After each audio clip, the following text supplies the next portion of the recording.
Now, after completing the basic theory about diamagnetism, however, certain things will again come. Mathematical चीज़ें आएंगी बाद में, जैसे मैं ससेप्टिबिलिटी शब्द का भी प्रयोग किया था, ऐसे परमेबिलिटी भी चीज़ें आएंगी, रिलेटिव परमेबिलिटी भी वर्ड आएगा, तब दोबारा diamagnetic, paramagnetic, ferromagnetic compare form में लिखे जाएंगे, लेकिन थ्योरी वाइज हमने उसे ख़त्म कर दिया है। अब हम बात करते हैं पैरामैग्नेटिक मटीरियल्स की। जैसा कि मैंने आपको बताया कि पैरामैग्नेटिक में ऑड नंबर ऑफ इलेक्ट्रॉन्स होते हैं, तो एक इलेक्ट्रॉन का मैग्नेटिक मोमेंट जीवित रह जाता है, वो कैंसिल नहीं होता है ना। तो हम उसी एक सर्कुलर लूप ऑफ इलेक्ट्रॉन की वजह से जो मैग्नेटिक डायपोल बचा रह गया उसको दिखाते हैं आपको। सपोज ये हमारी एक्सटर्नल मैग्नेटिक फील्ड है और इसमें हम एक, ये मैग्नेटिक फील्ड है एक्सटर्नल बी, और इसमें हम एक डायपोल को रख देते हैं। ठीक है, ये साउथ नॉर्थ दिखाता है, थोड़ा बढ़ा देते हैं इसको ताकि हम एंगल मार्क कर सकें थीटा। तो अब देखिए कि अगर मेरे पास एक मैग्नेटिक डायपोल है, तो ये नॉर्थ हिस्सा है और ये मैग्नेटिक फील्ड है। जब मैग्नेटिक फील्ड बना रहे होते हैं तो हम यहाँ पे साउथ और यहाँ पे नॉर्थ नॉर्थ से साउथ होती है ना मैग्नेटिक फील्ड, नॉर्थ से साउथ मैग्नेटिक फील्ड बना रहे होते हैं। तो ऑब्वियसली इस नॉर्थ एंड को ये अपनी तरफ अट्रैक्ट करता है मैग्नेटिक फोर्स से, और ये अपनी तरफ अट्रैक्ट करता है इस तरफ के मैग्नेटिक फोर्स से। आप देख सकते हैं कि यहाँ पे एक परपेंडिकुलर डिस्टेंस हो गया है, और जिसकी वजह से आप देख सकते हैं कि टॉर्क इसको अलाइन कर देगा, है ना। तो what we see that in paramagnetic materials, paramagnetic materials, each atom has an individual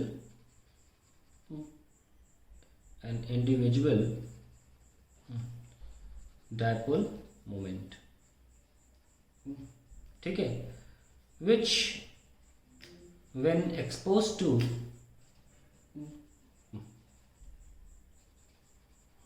an external magnetic field aligns in direction of the applied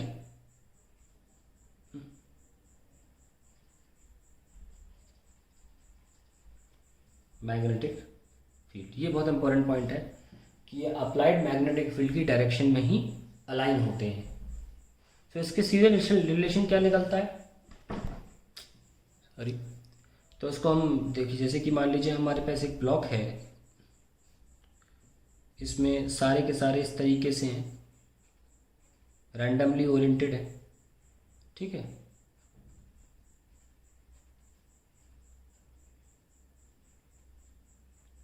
तो ये पैरामैग्नेटिक ब्लॉक है in absence of paramagnetic block, in absence of external magnetic field. अब अगर मान लीजिए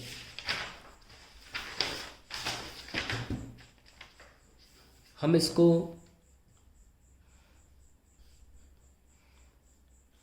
एक magnetic field में ले आते हैं, इस तरह होगी मैग्नेटिक फील्ड, तो क्या होगा, इस नॉर्थ को देखकर सारे के सारे डायपोल्स इस तरह अलाइन हो जाएंगे। हालांकि अलाइन इतना बेहतरीन हो नहीं पाता क्योंकि ये टेम्परेचर की वजह से थर्मल एजिटेशन, थोड़ी बहुत टेम्परेचर जो हर बॉडी में होता है इसकी वजह से वापस डिसरप्शन चालू होता रहता है इसका। इसलिए अगर आपको बेटर पैरामैग्नेटिज्म चाहिए तो आपको टेम्परेचर को थोड़ा कम कर देना चाहिए। एनीवेज ये अलाइन हो गए हैं, जिसकी वजह से अब नेट मैग्नेटिक मोमेंट जो पहले ज़ीरो था अब नॉन ज़ीरो है, जिसकी वजह से अब मैग्नेटिक फील्ड भी नॉन ज़ीरो है। इस मैग्नेटिक की वजह से मैग्नेटिक फील्ड भी आ जाती है। नाउ इम्पॉर्टेंट बात यह है कि ये हिस्सा साउथ बन जाता है और ये हिस्सा नॉर्थ बन जाता है, और एक अट्रैक्टिव फोर्स डेवलप हो जाता है इन दोनों के बीच में।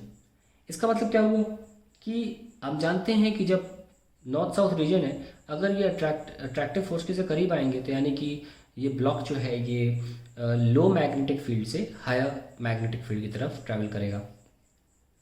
और ये नोट करते हैं ना कि डायमैग्नेटिज्म हर मटेरियल की प्रॉपर्टी है, ठीक है, क्योंकि इनका जो एक अकेला इलेक्ट्रॉन रह जाता है जो ऑड नंबर का था, उसकी वजह से ये डायपोल्स हमारे पास हैं। पर जो बाकी मान लो 7 इलेक्ट्रॉन है तो 6 तो ऑर्बिटल मोशन कर रहे होंगे उल्टा उल्टा सीधा सीधा, एक इलेक्ट्रॉन एंटी क्लॉकवाइज एक इलेक्ट्रॉन क्लॉकवाइज, तो अपना डायमैग्नेटिज्म इस पैरामैग्नेटिज्म में भी चल रहा है। परंतु इस पैरामैग्नेटिज्म का डोमिनेशन उस डायमैग्नेटिक बिहेवियर पे किताबों में लिखा रहता है, अच्छी अच्छी किताबों में, कि 100 गुना होता है। तो उस डायमैग्नेटिज्म बिहेवियर को हम नहीं महसूस कर पाते हैं। Ultimately net result is attraction. So we can simply write that a paramagnetic material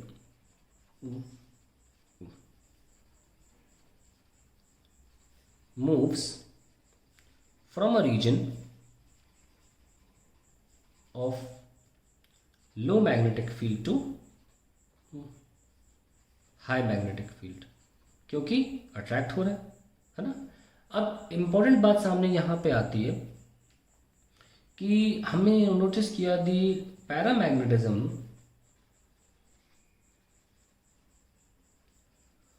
is due to alignment of dipoles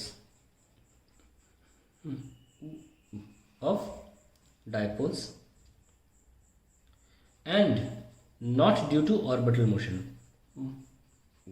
due to orbital motion. This alignment of dipoles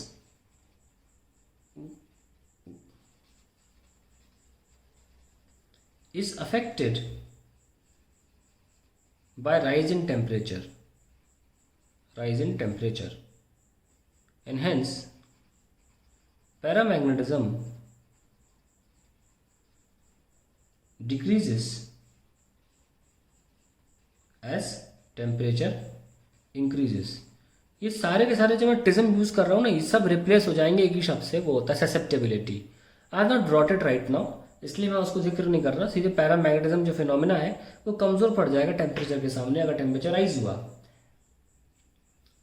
सो यहाँ पे पैरामैग्नेटिज्म खत्म हो जाता है। साउथ नॉर्थ में बता दिया आपको यहाँ पे, और ज़्यादा कुछ इसमें कॉम्प्लेक्स जानने के लिए है नहीं। डायमैग्नेटिज्म काफ़ी लंबा था, तो पैरामैग्नेटिज्म खत्म हो गया। आगे हम फेरोमैग्नेटिज्म देखते हैं।